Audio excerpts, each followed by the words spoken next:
Design Notes is a show from Google Design about creative work and what it teaches us. I'm your host, Liam Spradlin.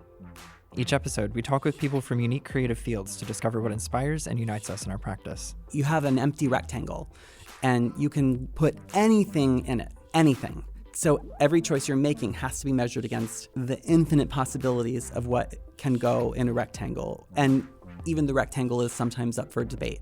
You can do anything you can get away with. That was Clinton Cargill, visual director at Vanity Fair. In the interview, Clinton and I unpacked the ways intent is central to creative work and how a spiderweb thin tether between subjects can connect disparate ideas to tell a rich and compelling story.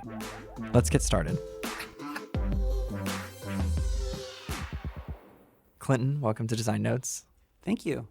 I want to know about your journey up to now. So building up to being a photo editor at the New York Times, photo director at Businessweek, and ultimately the visual director at Vanity Fair.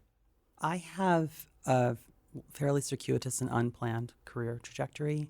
I came to New York to go to NYU and study drama and could not pay 4 years of tuition, so I dropped out and got a job working backstage at an off-Broadway theater company, being like a wardrobe supervisor, a dresser. And I did that for a couple of years, and I felt like I was adjacent to the work that I wanted to be doing, but not really on a track. And it seems cliche to say, but actually, like right after September 11th, I kind of rethought everything. And I think I was interested in directing in the kind of larger theatrical premise, which in its way is a visual art form. But I felt like at the time, the work that I was involved with or that I was seeing wasn't really in dialogue with the world in a big way. And I also felt like I just wasn't helping people. So I decided to go back to school. My plan was to become a therapist. And at that point, I had like 32 college credits accumulated. So it was going to take me a really long time to go at night. And I had to find a job that I could stand to do while I was going to school. And I ended up through a temp agency getting a job at a magazine called Biography, which existed like in the late 90s, early 2000s. It was a spin-off of the A&E television show, which I remember from cable in the 90s.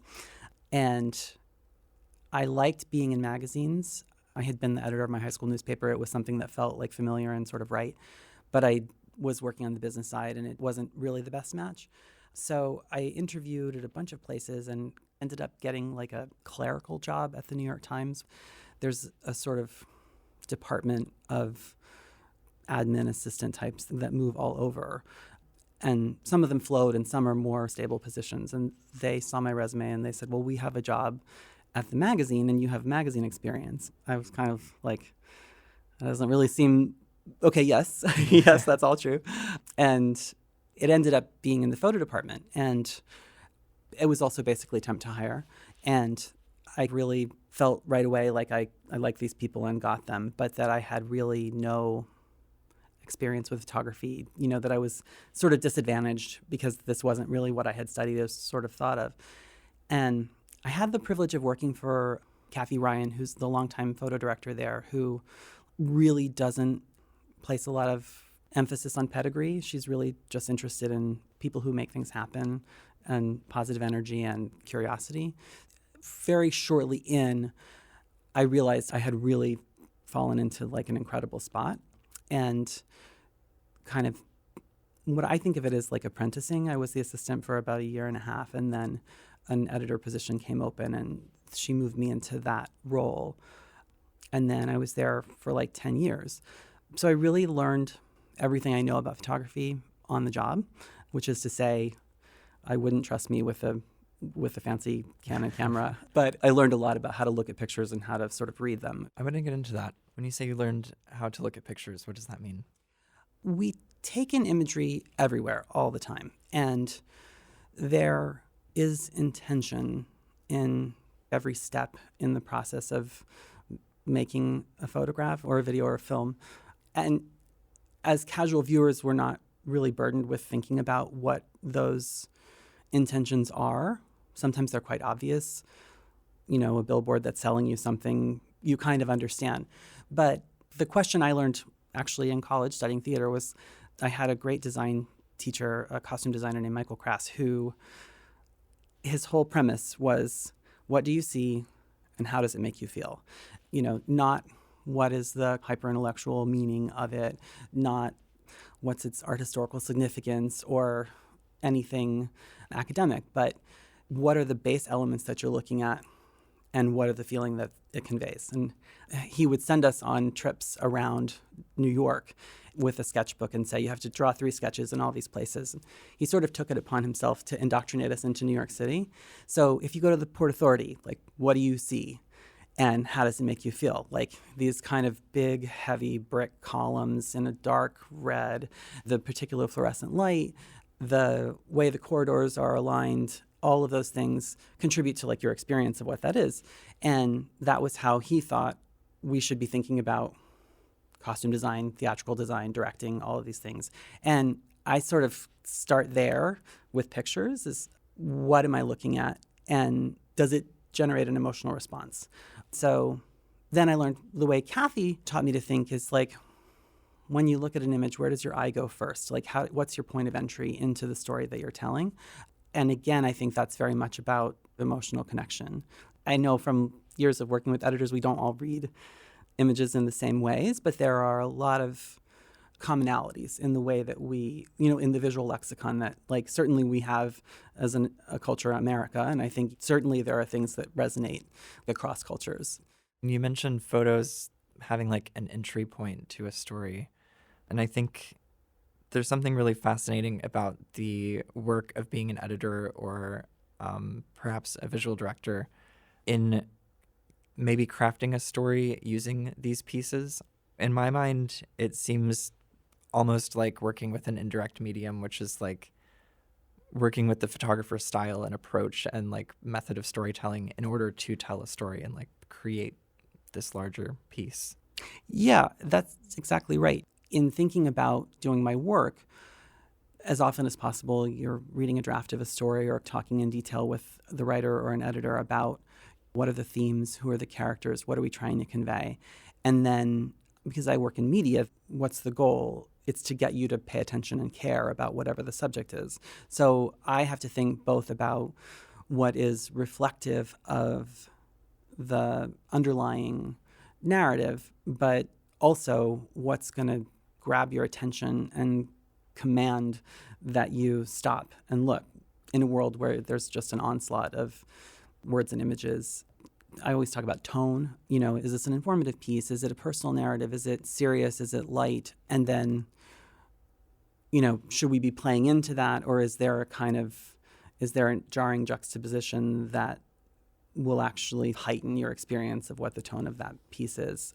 So my kind of visualization is you have to have like a tether to the subject matter, and it can be like spiderweb thin, and it can float out into something amazing and creative and totally unimaginable to the person who wrote the piece. And as long as you have that thin, strong connective tissue, you're fine. But you just can't come in and do anything that makes no sense. You have to throw the viewer a bone.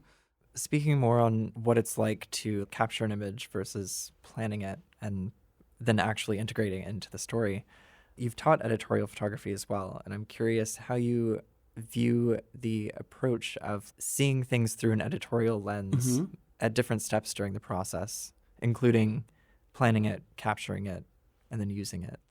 The way that I talk to my students about it, and I taught a class called Visual Thinking for Magazines at the International Center for Photography for like about 5 years.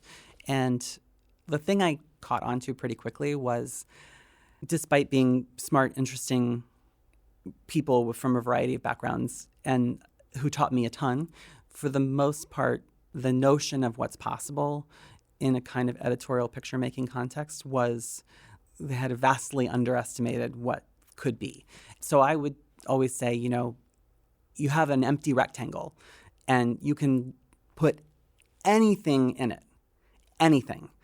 So every choice you're making has to be measured against the infinite possibilities of what can go in a rectangle. And even the rectangle is sometimes up for debate. You can do anything you can get away with. When I go through process now, there's a question of what's the story? Again, what's the thesis, or who is the character that we're trying to introduce?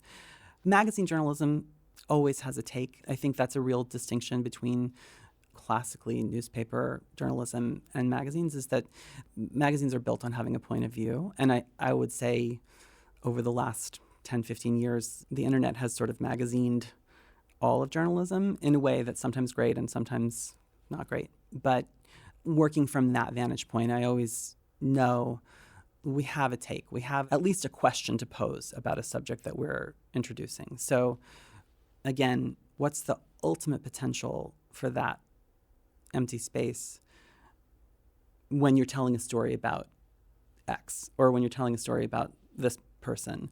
And then you have to be able to articulate your case or make a visual representation of what you want to do, to get editors to come along with you, to get the subjects to agree or sort of understand the story that you're trying to tell. So there's negotiation throughout the process. Like, it's from the moment of idea generation to when you actually assign the photographer to when you choose the pictures and publish. But there's also like several sort of mini stations along the way where you have to sort of, I guess, essentially pitch your notion of what something should be. And that very often sharpens concept along the way. But you go through this process of iterating and sharpening what your thesis is, so that by the time you get to the point of putting things together, you've made something that hopefully makes the narrative more interesting, more intelligent, more lively. You mentioned keeping in mind the publication's point of view or the take or what they're trying to say. And it seems like the visuals of a publication being probably the most readily absorbed method of communication the magazine has would play a big part in that, and also in like the identity of the magazine overall. I'm interested in the ways that the visuals contribute to that, how they might even form or evolve it over time. Sure. Yes to all that. At Businessweek, when I started there, they had been through a period of a lot of on-camera flash, really hard light. It was a really unbridled aesthetic in terms of its design. And I learned so much there because I think I had spent a decade trying not to mess up the New York Times Magazine. I'm feeling so privileged to be in that space. And then I got to Businessweek, and the first rule is we break all the rules. So what I saw when I started there was you're not really using this medium to its full effect. And there are things like shadows that actually sometimes bring a lot of meaning and texture to a picture and allow a reader to relate into an image that just weren't always on display, despite, like, again, really, really full-throated, interesting photography. That job was exciting because business journalism, if you can get through the first day, is a deeply fascinating sort of subcategory of what we do.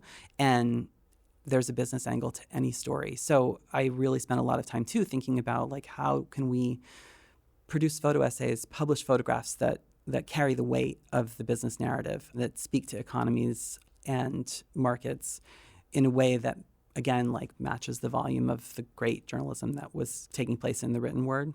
And then coming to Vanity Fair, that's all kind of out the window. It's a magazine about access, about the kind of intersection of power and personality, about a certain kind of aspiration. And it has this incredible history with Helmut Newton, obviously Annie Leibovitz, Herb Ritz, these really iconic photographers that were a constant at this place, and who, they made the brand and the brand made them in many ways.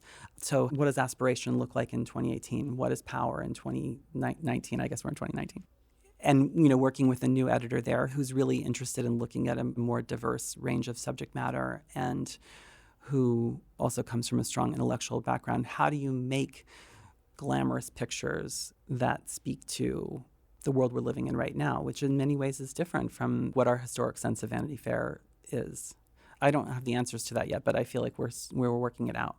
Do you feel like, in terms of speaking about the rectangle with which you can do anything, do you feel that photographers are working with a similar set of tools across these publications? I guess the parameters that you would use to intone an image with a certain mood, or bring forward the focal point, or use light and shadows to relate the image. I think the parameters are largely the same. There are definitely budget questions that inform, to what degree you can really produce a picture. And not going to lie, budget is an issue at any publication in where we are now. For example, at Businessweek, we started our production cycle on Thursday, and we would go to press on Wednesday. And sometimes we wouldn't know what was the cover until Friday or Monday. So we had a little studio. Occasionally we would put together like still life covers or some simple concept and shoot it in the studio that had like drop ceilings and was just a little tiny room. So there's part of the character of the brand that comes through with the sense that maybe it was put together with duct tape sometimes, and you can't do that with a magazine like Vanity Fair. You would only make a choice like that in the New York Times Magazine to match the kind of ideas of a very specific story. But that said, the essential tools are the same. And I guess one of the challenges of what we do is that in a lot of ways, the sort of language of photography is moving fast into whole other realms. The language of, say, photojournalism, we're still working with a lot of the ideas that we got from, Robert Capa and Cartier-Bresson. And I happen to love that kind of photography, but I also think we have to be making imagery that is translatable on Instagram, that can be a story that fits in this vertical frame that isn't exactly a 35 millimeter or medium format proportion. And I think I'm trying to say that one of the challenges for people who do what I do is to kind of always be thinking about where the medium is going and how to bring that into the work that we do. And then some of the other is how do we bring the kind of enthusiasm and spontaneity and intimacy of digital mobile photography into the world of highly produced, curated, edited magazine experience. When you talk about the realities of production at Businessweek coming through in the photos, do you think that happens at other publications as well? Like at a publication like Vanity Fair where you have a very high production, do you think that there are still intangible aspects of the magazine's identity or the realities of how it's made that are somehow conveyed through the imagery? Well, I think at Businessweek there was a conscious kind of, I don't have a better word than postmodern, and I always hate using that word, but there was a real conscious embrace of the sense that you, the reader, know, and we, the makers of the magazine, know that this whole thing is a conceit, that there's a cover and a back page and everything in between is like an agreed upon form. And since you know that, we can play a lot with it and we can wink at making it on a shoestring sometimes. And I think most magazines do operate within that construct, that we're making a world for you that you can aspire to, that is making you smarter, that's telling you interesting stories. And so I don't think in that sense that there's a lot of winking at what the production value is, but there are technical concerns like the kind of paper we print on is served well by photography with strong lighting. And there's a kind of mode among contemporary photographers whose work I love to be shooting in natural light. And there's this autumn light with tree branches behind and a dusty road. They're unadorned, right? And that makes them naturally softer. Those pictures don't always translate well onto that paper, and they don't take you to a place in the same way. It would have to truly be a specific story where that would be the right approach in this magazine. And if you think about one of its primary subjects is Hollywood and celebrity, so it lives in a world that is produced. And I think in that sense, the answer to your question is yes, like that is very much the production values of the magazine are an expression of the character of its subject matter.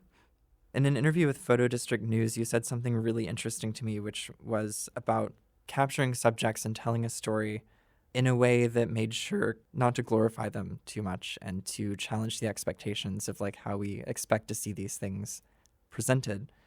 And I'm curious how you find ways to continue to present things in unexpected ways that don't change or do change the story.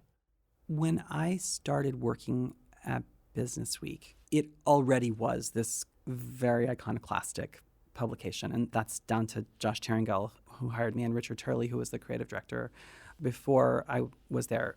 They were allergic to CEOs in suits. And it was a real response to what the other magazines in their sort of competitive set would be. So that's like Forbes and Fortune and Inc. and Fast Company.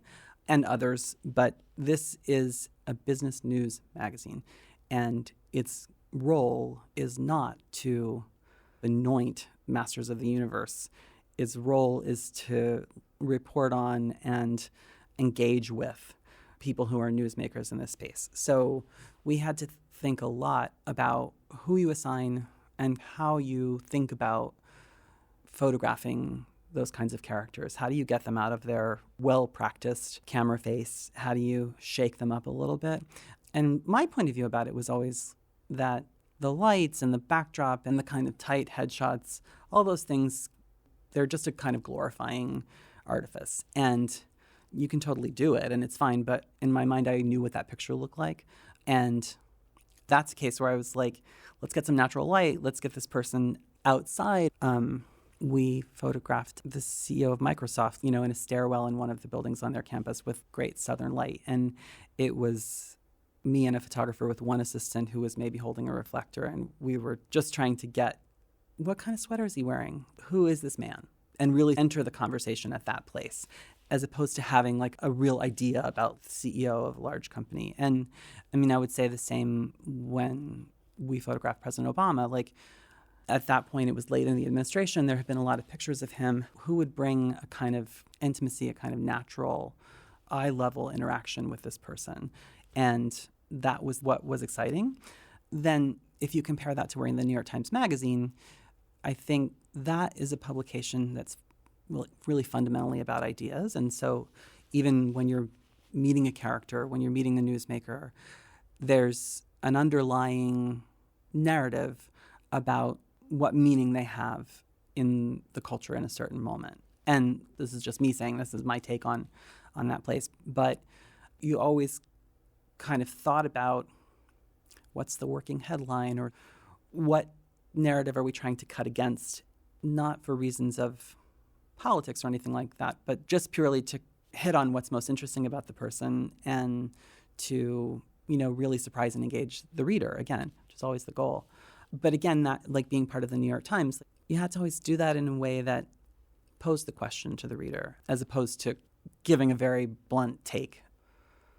We photographed Glenn Beck right when he was sort of at the height of his career on Fox News, and it was a very difficult negotiation, and they had basically felt that they had been burned by other publications, like been told one thing and had something else happen. So on that one, I spent a lot of time, like one-to-one, talking with the subject's reps about what we were going to do, and basically saying, like, we just want to give you a fair shake. It's a cover story. Our only intention here is to make a portrait that works for the cover. And in modern media, like, a lot of people approach coverage with already so many assumptions about what's going to happen that a lot of times you have to really state your case and try to be very thoughtful about not only how what you do will be perceived, but how the perception of what you will do is perceived on the part of the subject, like before you even enter the conversation. And like, my name is Clinton, and I'm a gay guy who lives in New York. So like, I always have felt like whenever I was on the phone with anybody from a Republican point of view, like, that I had so many strikes against me that I just wanted to be really clear that my intentions were just to like tell the story, if that makes sense. Yeah. It sounds like part of it is about undoing some of the ways that we tend to contextualize these people who really are people. Yeah. And then contextualizing them either within the story or within their own personality to let the story come forth. Absolutely. And you could have that as your goal and still make really interesting, exciting pictures. And one key job of magazine journalism is to provoke, to ask you questions that challenge your assumptions about things. And so I don't want to suggest in any way that we weren't out to make strong, pointed photography, but that part of the job of doing that is asking, what are the assumptions about this person and how do we turn them on their head? We think a lot about, sometimes you'll be in a conversation and everyone has the same idea. But a lot of times what that means is that if we all thought of it as our first read on a subject, that's exactly the wrong idea, and that you have to do several layers more work to get at something that will feel new, that will surprise the viewer. I want to close by referring back to that same interview that I mentioned earlier, because you said something in there about intent and asking someone, why did you take this picture? what is the underlying intent that you're looking for, and how does that reflect in the image? There's like a circuit of people who do what I do. We go to places and gather and do what's called portfolio reviews, where you sit with a photographer and look at their pictures. And it's a networking thing, but it's also a moment when you can have a honest conversation with someone about their work and where they're trying to go without the explicit request for an assignment or request for work coming through. So I've done a lot of those over the years, and I find that why did you take this picture is a question that like puts people back on their heels, and people who can answer that question are really accessing what their kind of innate curiosities are. The answer can be, I just really love red, and like my pictures are about color, and this is a thing I saw in the world that was red in an interesting way. And like that's perfectly reasonable, acceptable answer to me, and it also helps me catalog how this person is going to approach an assignment. But I would say, generally speaking, I'm interested in photography because I'm interested in ideas, which is like I became a journalist because I'm interested in ideas. And we photograph a lot of portraits. We photograph a lot of different kinds of things that you wouldn't look at necessarily and say, what's the idea here? But really the best work, like the work of a true artist or the work of a master, is they brought themselves and their intellectual and emotional drives to the subject and illuminated it with those things in mind. So when I think about intent, that's really what I'm asking is, A, do you know what you're bringing to this picture? And B, how are you harnessing what you're photographing or the way that you're photographing to sort of get at the ideas that excite you? It's a hard question, but I feel like it's one that we should always be engaging with. And so I try to. Yeah, maybe it relates back to what they wanted you to see and how they wanted you to feel about it. Exactly. I think that's exactly right. Well, thank you again, Clinton, for joining me. Yeah, thank you. It was a lot of fun. Subscribe to Design Notes so you don't miss our next episode with Rob Giampietro, design director at the Museum of Modern Art in New York. In the interview, we discuss the role of design in the production of culture and the subtle ways MoMA uses design to create memorable experiences of art. You can subscribe to Design Notes on Google Podcasts, iTunes, Spotify, or wherever you listen to podcasts. Leave us a review on iTunes and listen for a shout out in the next episode, or let us know how we're doing with an email to design@google.com. Thanks for listening.